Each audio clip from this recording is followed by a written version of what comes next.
I'd like to invite the speakers to come up to the front. And do we have a microphone for questions? Okay. So as a moderator, one of my greatest fear is always that someone will go way over their time and will not have time for questions. But today that was not the case, and we appreciate everyone keeping to the schedule. The second greatest fear is that we'll have time for questions and there won't be any. But I don't think that will happen today. So let's open the floor to questions from the audience. I think it may be that. Nobody's going to get any lunch unless No, I brought somebody them all asks up. a I question. brought them all up here. Gail. Thank you. Peter, is this on? Okay. Yeah. Peter, could you talk about transactional archiving? I'm not quite sure everybody caught that. Okay. So as you probably know, there are a number of initiatives called web archiving, done by the Internet, the Internet Archive, done by national libraries. British Library is doing this for particular domains. So this is like regular archiving. So transactional archiving is a phrase that I think was used quite a long time ago. It's in some sense new to me. I've rediscovered the phrase. It's a way of saying about proactive archiving rather than routine, regular archiving. So transactional archiving is you do it when you are doing something. So for example, transactional cataloging or metadata enhancement might be when you're taking the books off the shelves or when you're digitizing them because somebody is doing something. So that's the moment to engage in something. So similarly with transactional archiving, that if at the time the student is managing the reference for the purpose of writing the dissertation or even just collecting notes through something like Zotero, so that's when they're doing something. So at that moment, if you can get a piece of software, in this case the plugin for Zotero we're talking about, to go off and trigger the archiving of that, so it's what you were looking at is now then being archived and delivers you back the URI, the date timestamp, which tells you when you were looking at it, and also has got the URI so it can go back into that archive and retrieve that, what you were looking at, for your future reading, your future reader. Thank you. John. Thank you. I have a question for the ladies from Texas A&M University. So with the ORCID program that you've implemented, I understand there's a big chore to keep those records up to date, and maybe I missed this in the presentation, but is the onus on the institution, the way that you guys have envisioned this, or on the author once you've properly trained them to keep up the ORCID records, over their lifetime? And how do you envision that? So that's a great question because the grad student population is transitory. They're going to leave us. So that's one thing we do explain, that, as they're well aware, orchids don't come in a maroon, and they're very portable, and they're going to be with them for their whole lives. So one of our aspects of our training is what do they need to do once they leave. And the main thing we make clear is that we minted those orchids for them. So there's always going to need to be that TAMU EDU email as one of the emails in their ORCID profile. But say they go to U of Illinois for a postdoc or something, they need to be, A, aware that we were the very first campus to do this, but others probably will be following. So if they get a notice of campus-wide ORCID minting in the future, they need to make sure that they get the directions on how to avoid getting a second orchid. So the cookbook that I created shows how, if you already have an orchid, how you would avoid getting a second one from A&M. So it would be the same process. So it's just like, now repeat this same step, but now you're going to tell U of Illinois you already have your orchid, and then they should have a mechanism to pass over, just like we gave them a strategy for not getting a second orchid. When we did the minting and we notified them, before we did the minting and they knew they were about, we gave them, like, I don't know, has anyone driven in South Dakota where it's like, in 10 miles you'll be at Wall Drugstore, and then the next billboard, you're 8 miles from Wall Drugstore. Has anyone had that drive? It's kind of surreal, but it's like, it's coming. So we kind of did that approach with some of the messaging. They were getting warned early on in multiple ways. And so we got information. People emailed us and said, I already have an orchid, what should I do? And then we had a section in the cookbook, so I would just clip that part and send it back. Here's how you avoid getting a second orchid. And in fact, when an orchid passes over a record, because they already realize that one exists for us, they actually generate a separate report of all the orchids that were passed over because they already were there. So we got a report with 50 email names, email addresses, and orchids to add to our master file because they weren't minted by us, so we didn't know they existed, but Orchid very kindly, as part of their minting workflow, does find existing orchids for your peeps and then gives you a report of who they are. So we have an internal master file that should be the most current, complete, and accurate.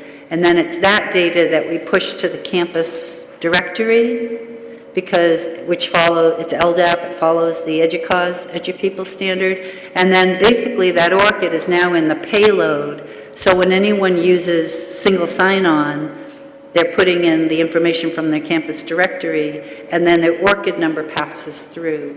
So as future systems on campus decide they want orchids in there, like our research management system that the Vice President for Research maintains, everyone will already have the orchids in their campus directory record, and then those automatically get passed to, say, the research tracking system or the grants database system, or to Vivo, which is our profiling, our author profile system for campus. So it's a really good question. The curation of that orchid as you change institutions is probably the hardest, trickiest thing, and there's no other way to approach it other than, again, user education. So we may need a handout or a checklist as they graduate of different things, and one of them may be make sure that wherever you go, you quickly put that email in your orchid record so that the orchid angel will pass over you when your new institution mints. Rush, I wondered if you could talk a little bit about the reaction of altmetrics on campus. What's been faculty and other departmental reaction? Well, we did a pilot project with 35 faculty where we just put everything they'd done into Profile or Plum, and then they created really interesting data back. And as I said earlier, the reaction by the young faculty who saw all this use from places they had no idea they were actually popular, like SlideShare. One faculty member had 5,000 hits in slideshow of a lecture. Had no idea anybody had looked at it, They were very excited about it. Of course, they don't quite know what to do with it. It's so new and so different from what they've had to justify that they're really not sure how to use it. So very fortunate to have a bibliometrician now who's part of our staff who's doing assessment and beginning to look at how this data could actually be put into a narrative that meant something to a dean. The other thing I would say, deans really are way behind. Chairs are way behind.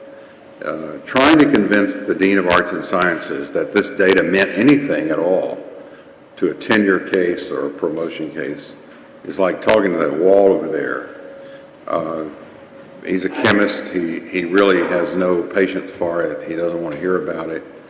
He only wants to know, in fact, he's not particularly fond of open access, and he's not particularly fond of the proliferation of journals through open access. Because he said to me, if we don't have a restricted number of journals, how will I know they're any good? If everyone can get their stuff published, how will I know what's really good and what's not really good? So that's the kind of mindset you're facing. And the older faculty, the full professors, have almost the same mindset. I think this is going to be, it's going to take a generation for altmetrics to really be utilized to an extent in the academy. And it's really part of this whole thing about open access, journal publishing, being the gatekeeper to quality and acceptability that we're going to be battling for a long time, I think.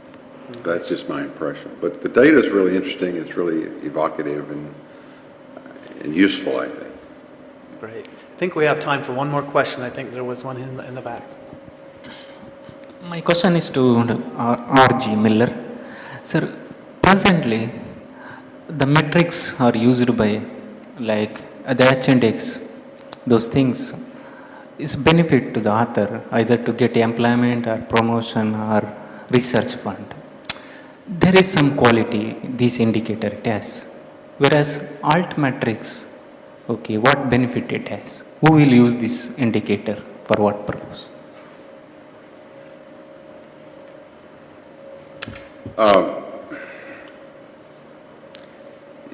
I don't have a good answer for that. I mean, clearly, the use in social media of scholarly material is very different by its nature than citation in legitimate journals, citation analysis, which is but I would just say to you that that's a very imperfect science as well.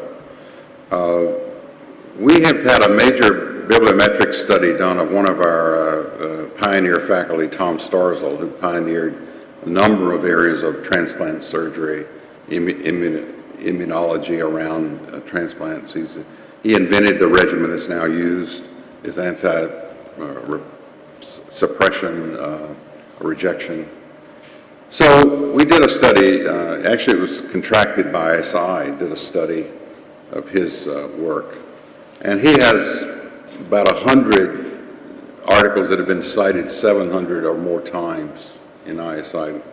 So there's a huge amount of data around his 2,300 publications.